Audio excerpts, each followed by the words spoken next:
Hello everyone. Right now we are in the middle of the pandemic, and here we are just sitting idle, and we thought to do something. So we are discussing about loopholes in the Indian education system. I would like Omkar you first. Like, what do you think about our Indian education system?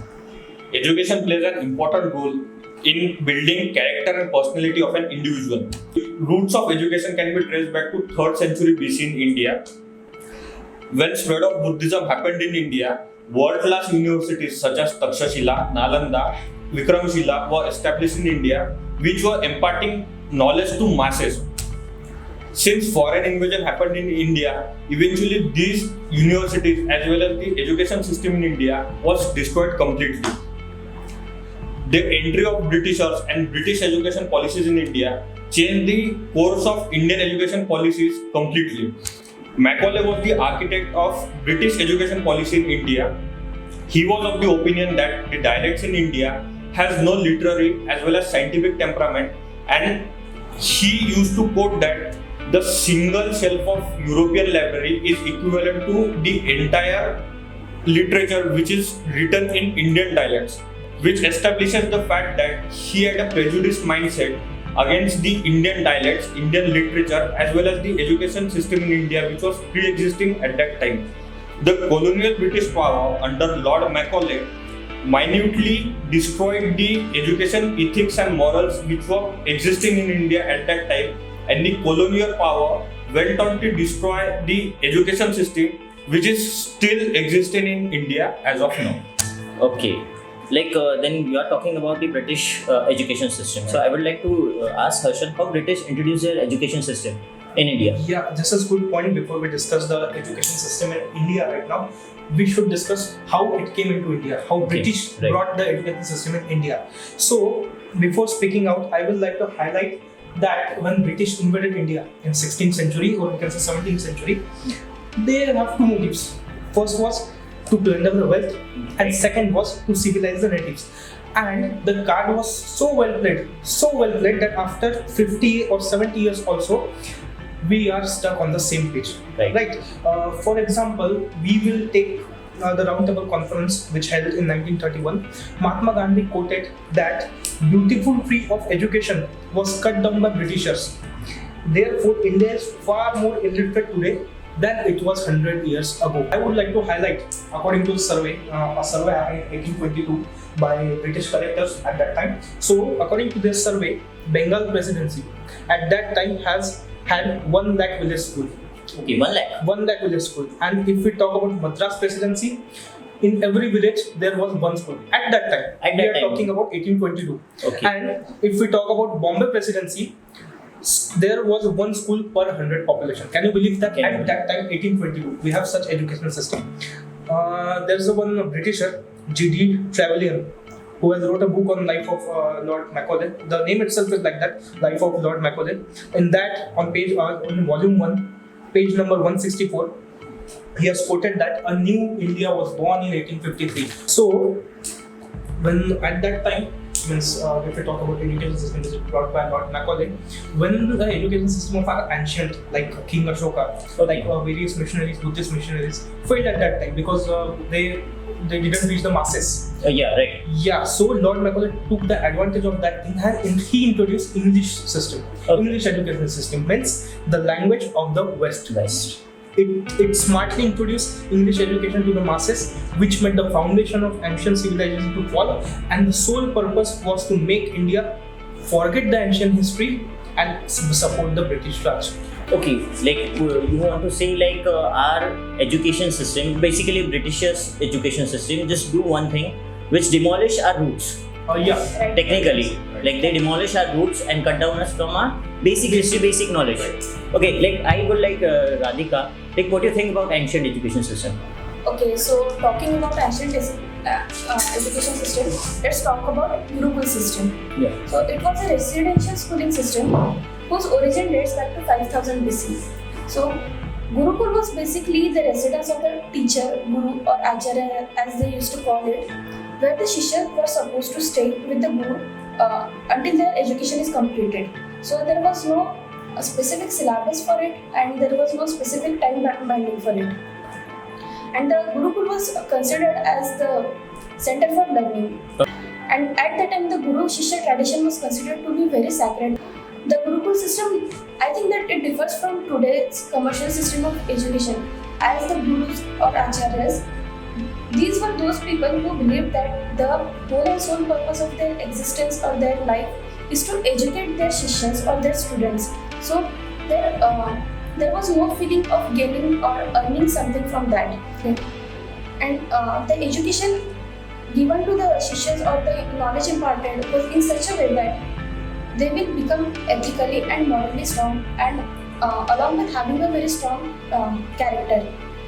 The education imparted at that time was in the form of learnings of Vedas, literatures and ethics.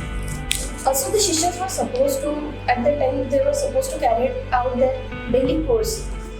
And along with that, staying in groups of students increased the sense of responsibility and discipline and leadership skills at the time. Also, the activities carried out at Gurukul were meant to make the Shishya or a student self-dependent in every sense.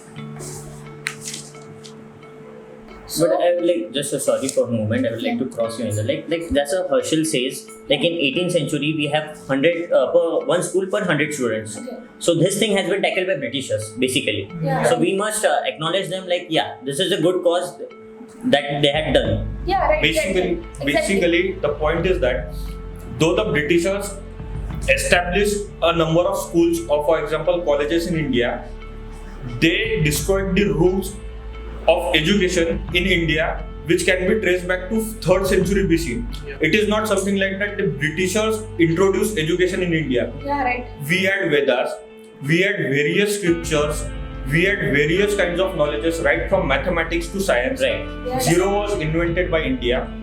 We have complete knowledge of Ayurveda.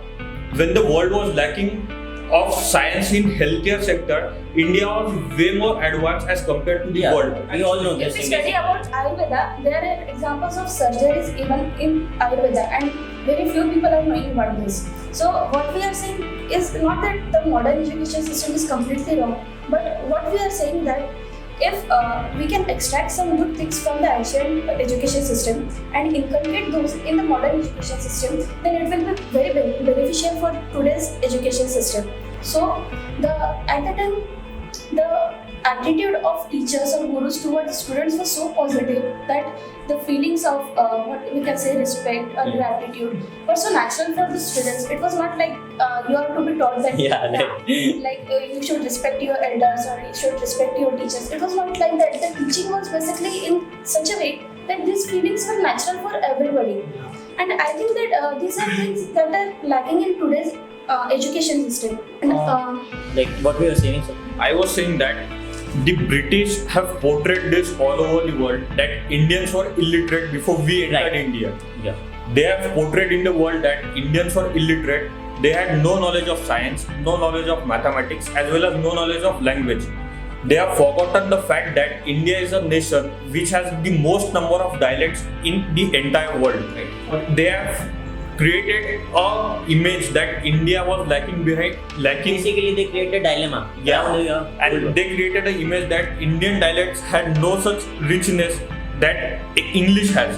And with that, they have basically destroyed the roots which form the Gurukul system, or what we can say, the relationship of a student and teacher was systematically destroyed by the Britishers to impose their ideas, or what we can say, their educational system, which has no place for character building or moral building.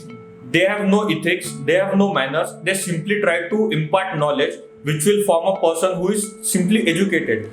Indian education system in ancient times used to civilize a person. An educated person can earn bread and butter for his family, but a civilized person can earn bread and butter for his family as well as prove fruitful for the society also. correct. Yeah, basically you asked a question that Britishers gave us education system, right? Right. You cross-checked your point on Gurukul. But I would like to tell you one thing, that Britishers introduced the education system of their own. Yeah, right. But This is also fact. But they didn't did for us. So what they was the did for reason behind themselves. what will be more effective than education system to brainwash your own glorious history and ethics and adopt Britishers? Like how you can prove your point? Can you I please can prove elaborate? your point by a Macaulay's letter to his father, which is dated back to 12th October 1836, in which he wrote, "Our English schools are flourishing wonderfully. We find it difficult to provide instruction to all. The effect of this education on Hindus is prodigious. No Hindu who has received an English education ever remains sincerely attached to the religion." Right. Note my point. No Hindu who has received an English education ever remains attached to the religion. It is my firm belief that if our plans of education are followed up, there will be not a single idolater among the respected classes 30 years hence. Means that is a foolproof plan. Macaulay's education poison was so toxic, and today also we hardly care about the Indian thinking. See, There but are like- the fact is like, see, you are saying that they have implanted the seed, Yes. what they want to. Yes. Like the education system we are talking about, they basically designed it to brainwash Indians. Yes. What were Indians doing at that time? Actually, what happened when the Britishers introduced their education system, they had observed that as we were culturally so strong that whenever any crisis came to India, all the people of India stood as one. And Okay, there was- united, gets Yeah, we were united, and the Britishers observed that this unity in our culture was because of our education, as our education was totally related to ethics, moral education, and it was regarding making a person culturally strong and not only educated. So, in order to break the Indians, in order to create what we can say, Division. yeah, right. In order to divide the Indians, they brought this system in India, which broke the Indians completely from their roots. And in this system, there like things like ethics and moral education were nowhere to be seen. Yeah. And this has affected our fight against the corona pandemic. I will give you a simple example. Indians are still fighting to create an awareness between the masses regarding social distancing norms as well as hygiene norms. Right. This is not something that Indians lacked before. We were very hygienic people, as you have compared us when it comes to comparison between us and Britishers, or what we can say as Western countries. The value system of India's family system as well as India's behavioral side was way more advanced than that of Western countries. I will give you a simple example. In 1980s, the United States President has openly admitted that US is facing a cultural crisis due to the marriage system was totally demeaned in US, whereas we can still see in India, despite of having such Macaulay's policies or Britishers policies, we still have a strong value system in India, and we still have that system in us. See, Harshal, I would like to know why they change our ancient history. Yeah, that actually basically a good question, but I have a cross question on that. How a nation suffers. Yeah. How great civilization like Greek civilization and Rome civilization suffered, and how we as an Indian are on the same path. We have adopted a totally different philosophy. We actually lost faith in our own way of life, and we are only left with museums and monuments to look upon that. What do you think, Omkar? See, I would like to add one point. Even after independence, our own history was not taught to our children. In broader sense, I would like to put it in this way. The great Maratha Samrajya, Chol Samrajya, Maurya Samrajya, or other kingdoms or kings were not taught to our children as in comparison to the foreign invaders who invaded India. The foreign invaders were glorified as epitomes of kings and kingdoms, whereas our own kings who had fought great wars, who fought against those foreign invaders, who won various wars. The Maratha Samrajya had its boundary from Attak to Kattak, was not taught at a national level, whereas few kings who did not belong to the Indian origin were taught in broader sense to us children. Okay, like so, Radhika, what do you think the ancient education system or Gurukula differ from the current education system? Okay, so let's start from here basically. So during that time, the education was not considered as source of income, or the teachers would not consider education as something that they can, from which they can earn something. Okay, so But in this case, the Gurukul system always won because the gurus did not accept any fees or something. Okay. And again, the number of students each guru used to teach was very low, which enabled the guru to pay a close attention to each and every student. The attitudes and behavior of every student were analyzed. And in today's education system, as we see, the classroom size is very large in number. Let us take example of our classroom. We were almost about 100 students in one class. Okay. Again, there was no common syllabus for all the students. The students were taught according to their strengths and interests. And also the teaching at that time was not classroom oriented as it is now. The education at that time was activity oriented. You were taught if the guru wants to teach you something, it will not be like you are sitting in a classroom and the guru is telling you like this is like this and this happens like this. Rather, they will take you actually to the field or and they will make you perform such activities. They are focused on practical knowledge, basically. Right. And at that time there was no marking system, so there was no chance of comparing one student to another. Rather, the strength of every student was analyzed. I think these all points make the ancient education system different from the current education system. But I don't say that the current education system is bad or is not good at all. What I'm trying to say that if we extract some points from the ancient education system and try to inculcate those in today's modern education system, then it will be very beneficial for today's education or for today's students. I would like to add simply one point. See, the ancient system had moral education at its core. We are facing an existential crisis right now due to the COVID pandemic. The commercialization of education has educated a person with respect to knowledge. Knowledge will help you to earn bread and butter for your family as well as for yourself. But introduction of moral education in academics will help a person to become civilized. A civilized person has set of responsibilities for the society. He will act in a manner which is good for a society as well as for an individual. Social responsibilities as well as social duties will help the person to behave in such a manner that the society will accept that person wholeheartedly despite of his all flaws which that person has. The introduction of moral education in today's education system will help the society to prosper and to flourish. But as I can see, things are not practical in the ancient education system. Somehow we have to agree on that. While implementations this on masses, these things cannot be done. Yeah, right. Basically cannot be done. Like on a practical side, we want classroom, we want schools, we want education institution, and see, regarding we'll talk about the costings. Each one is costing as per their own convenience, because now this is business, and you can't deny that the fact. Now that this is the business. point that the commercialization of education has destroyed the basic motto of education. Education was to educate a person with knowledge, to make him civilized to live in a society, in his family, in the society. But the commercialization has literally cut that part. So I would like to add here. You have a good point, right?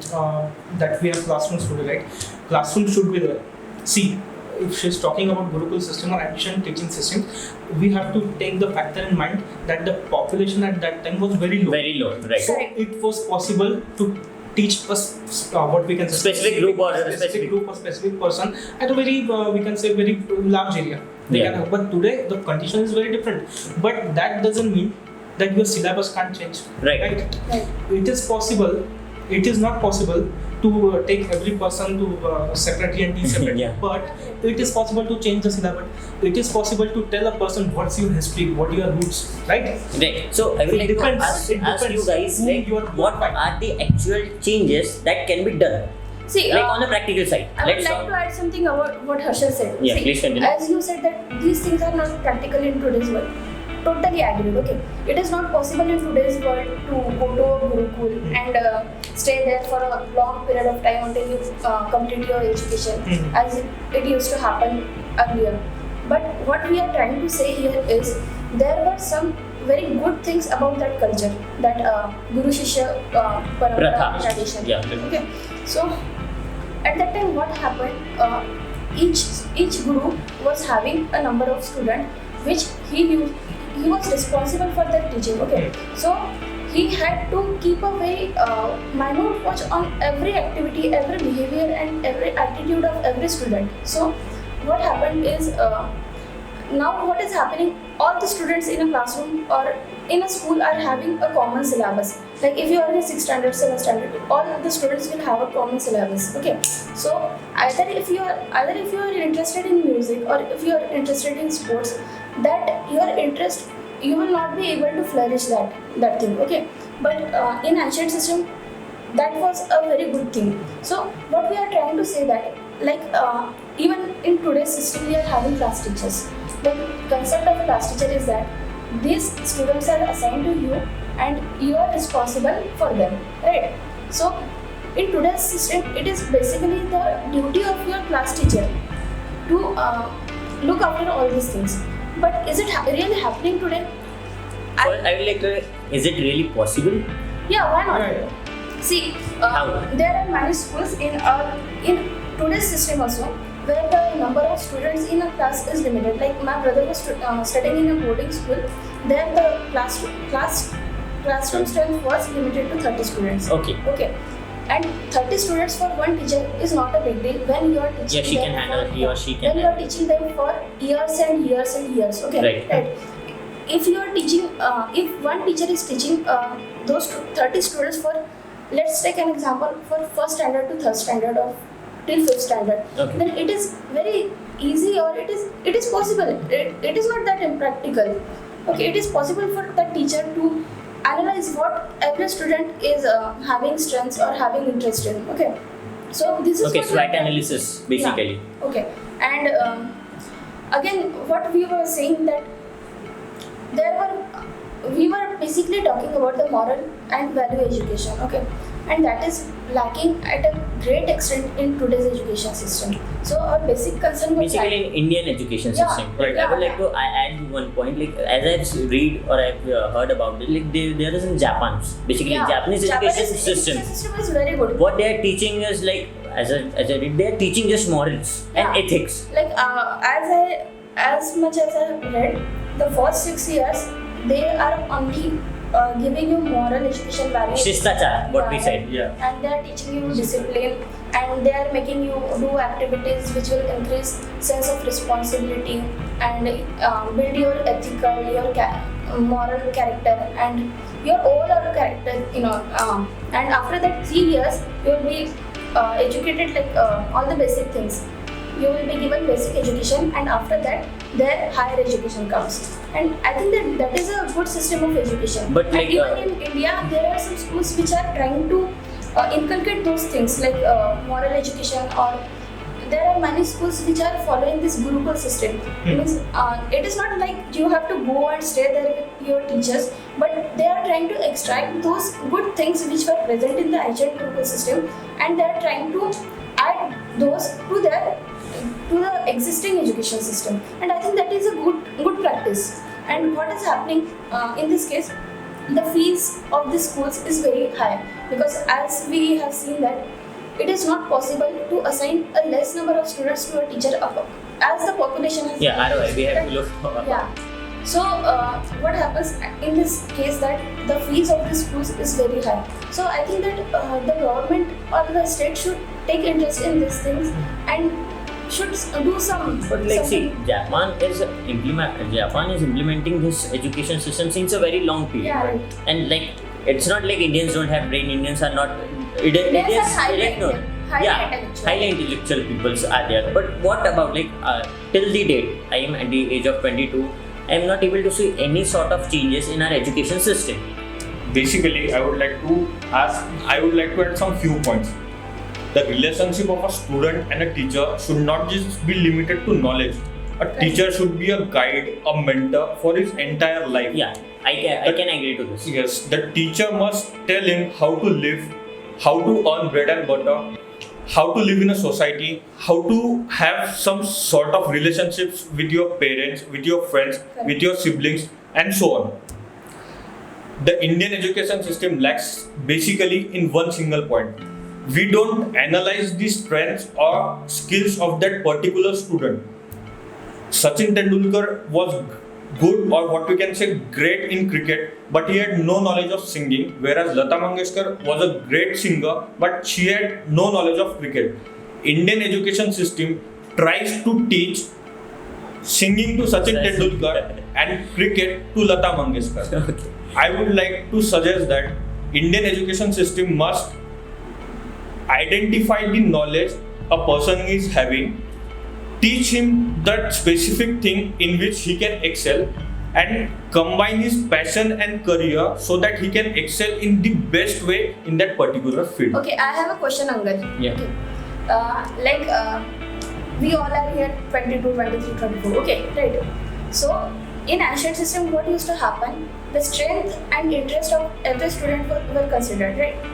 Does this happen in today's education system? No, absolutely not. Were you knowing what were your interest and what field you wanted to build your career until you passed your Which your certain interest? exam. Yeah. Like, because your interns even. Huh? Okay. Till your 12th standard. Did you know that? No, basically. Like, very few students, like there are very few are there who are passionate about something and they know that I want to make my career in Just this. like take But my this example this is might like be perfect. This might be 5% of population of entire See, students. I will like to give an example. Like I have interest in businesses from the very long time, Right. from the teenager or whatever. Like when I used to kid. See, I am not able to get a single mentor. That's the crucial fact. What I'm telling you, like my personal experience. I am not able to get the mentor. I'm not able to get the resources. I don't have any person who tell me like this things should be done. This thing should be done like this. Any processes, nothing. I can like to say like that. Whatever I have done is completely as a self-sufficient. What we can say. Right. I need to explore the things. Like I am doing business from 5 to 7 years. Basically, right now I know that okay, I am good in food industry, so I'm working on it. But for that, I need to waste or invest my 7 years, and that's a really very long span. So that's what I'm saying. That these are the things you should be told in your schools or during your colleges or interns that your strengths or your interest. If you're strong in something, that should be analyzed and you should be guided in that field. Like if you are good in mathematics, then you should be told that, beta, your mathematics is good, you can do this. Or you are good in sports, you can do this. These are the fields you can explore, okay? Or if you are good in arts, you are good in drawing, singing, or anything, then you should be guided in that way. But did it ever happen that some teacher is coming to your class and telling you about if someone is having interest in this field, then you can explore this or explore that? Usually, you Never can spot happened. me outside the classroom. Simply the point is that you need to analyze the skills a student is having.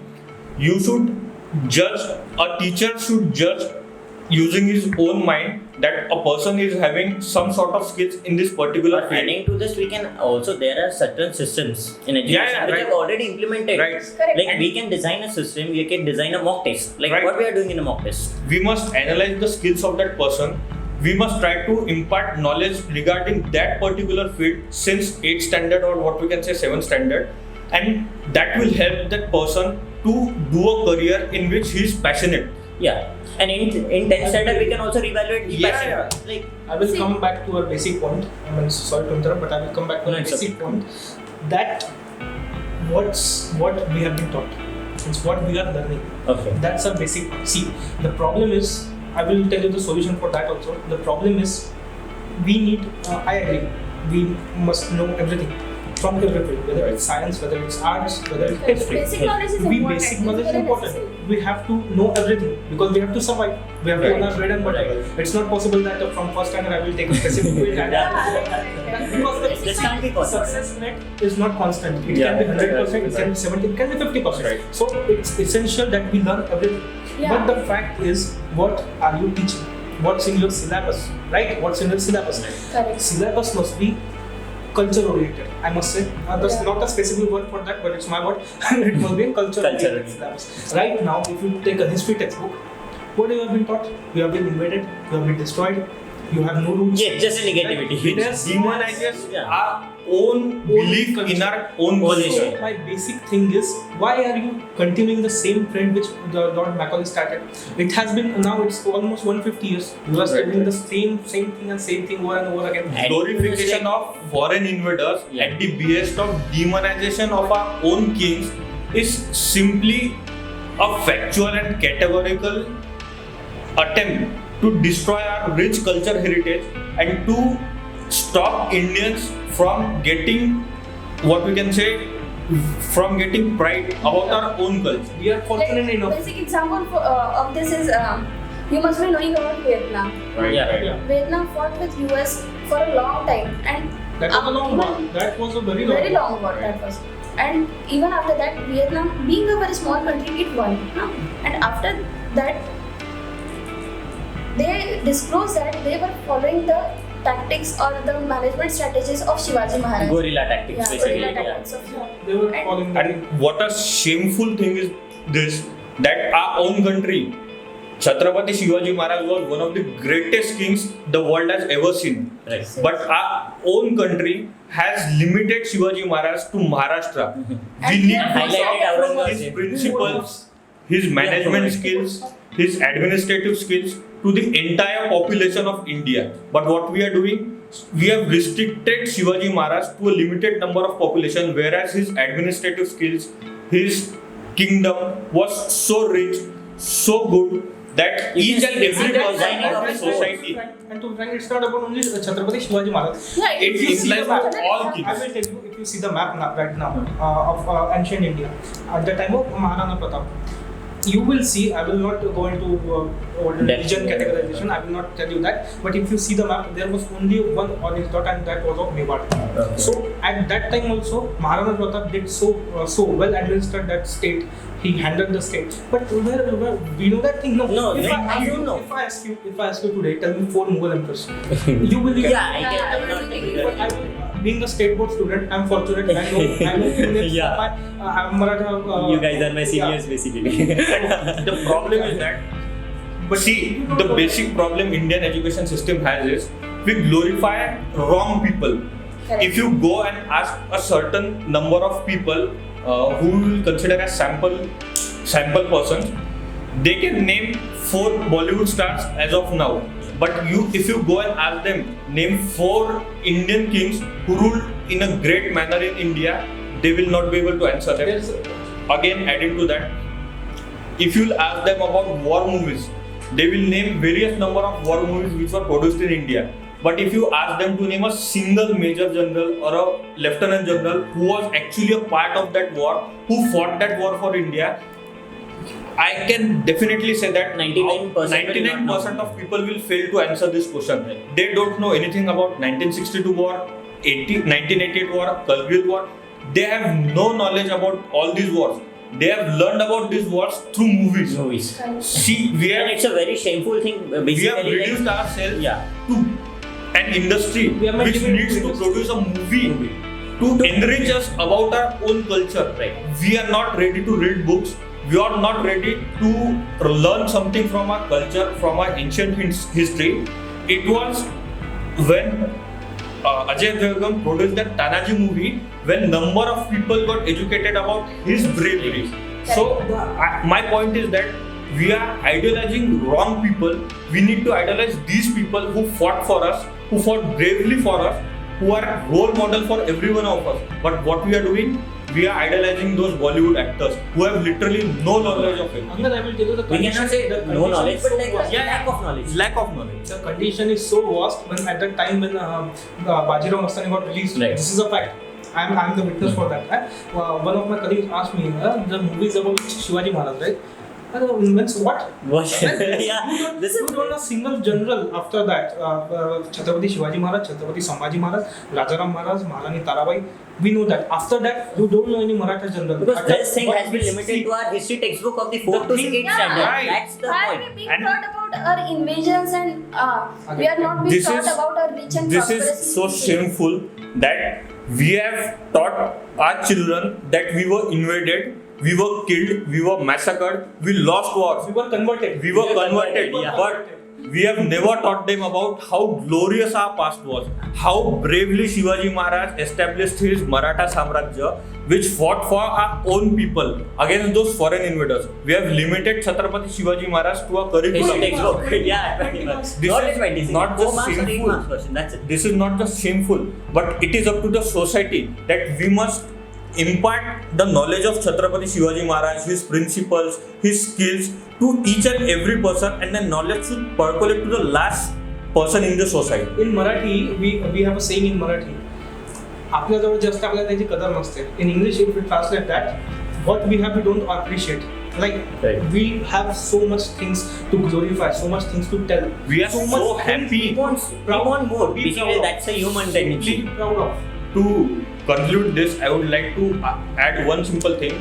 We are so happy in learning French Revolution, Russian French Revolution, language, Industrial German Revolution. language. which Yeah, no happened. one's want to learn Sanskrit basically.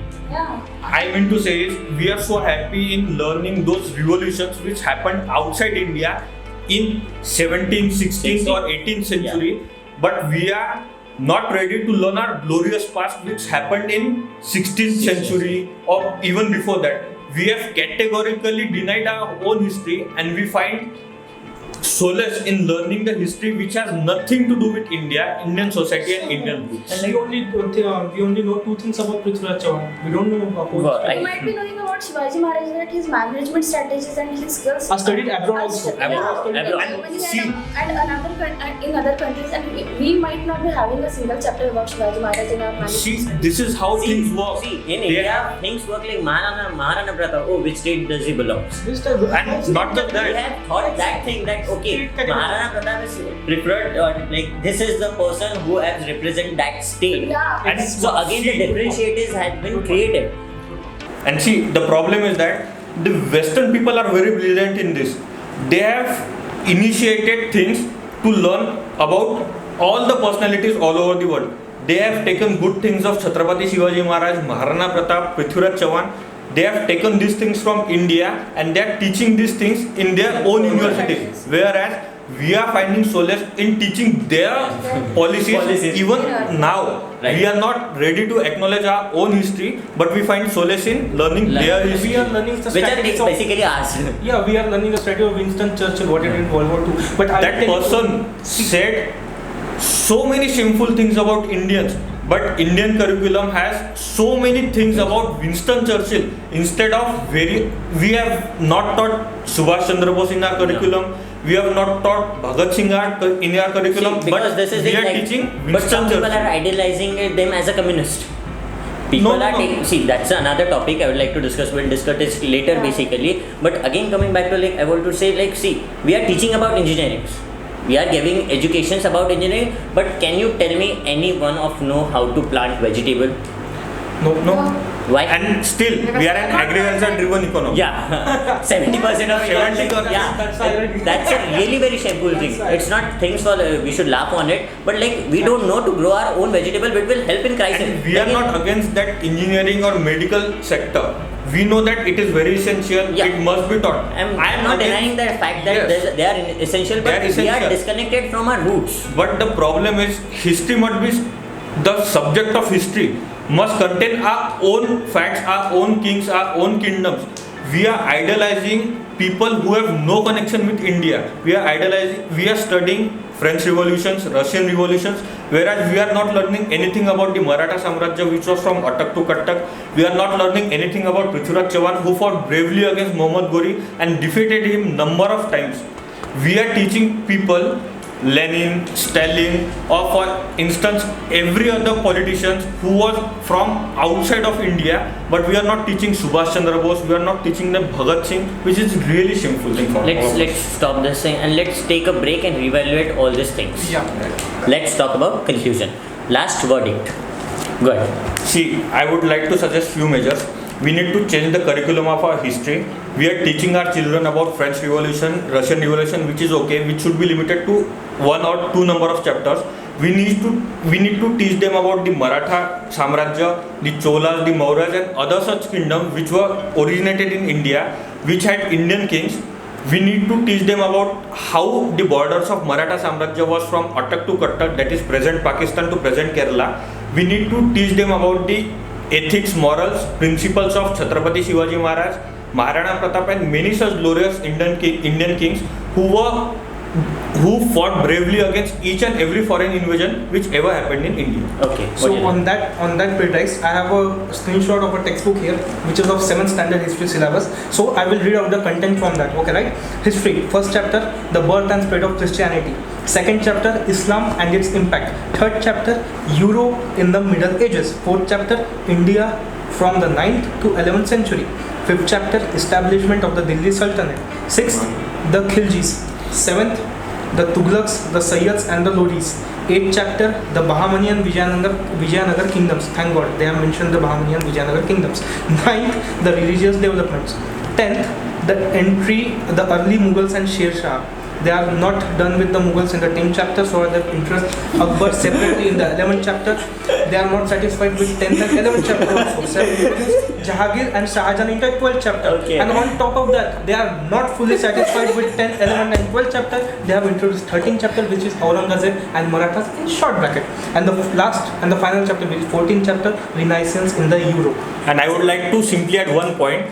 All these kings who were Mughals in their origin still had less amount of boundary as compared to the Marathas, but the Marathas hold a less amount of curriculum place in our history textbooks. And our own history. Yes, they were our own And kings. this is a really very shameful thing. Like what our Indian government, we should not say that Indian government is doing, but We what need to our change the curriculum in education system history. designer is doing from since a long time. Right. Please, you continue. I would like to conclude that the basic value education, moral education or ethics should be included in our curriculum. I would like to give you some examples. What will happen due to lack of this? I mean, what is happening due to lack of this? Let us take example of traffic rules. Everyone is supposed to follow them, but there are many people who almost everyone tried to break them. When was the last time you broke the signal, bro? I don't remember. But I still consciously follow.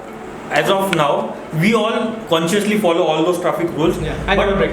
Yeah, but we need to Talking about the current these situation. things to our children. Let's take another example of current pandemic crisis. Okay, we are supposed to wear masks when we are in public and maintain social distancing. But we must have seen the image of Marine Drive at Mumbai the first day after the lockdown. Unlock. Yeah, basically. Yeah, the first day of unlock. From we can clearly see that Health people are not following this. And why is this happening? Because lack of sense of responsibility. Lacks of moral duties. Yeah, in an individual. Right. That's the main problem. If an individual is trained ethically or morally in such a way, then everyone will feel the responsibility and the conscience of individual will not allow them to break this rule. People are wearing masks so that Fine. They police- don't Yeah. need to pay 200 rupees. That is the same They thing. don't want to pay Yeah. the fine. So that's why they are doing this. But if an individual is ethically taught or trained, then these things will not happen. And I think this is the major So, role of to this thing. conclude, we just want to say that we need to change the curriculum of history. We need to introduce moral education. We need to give civilized education to our children, not just knowledge-based education, but civilized education, which will teach a person how to live, how to behave, how to follow rules, and etc. Okay. Thank you. Thank you so much, Thank you, guys. everyone. Like. Jai Hind. Jai Hind.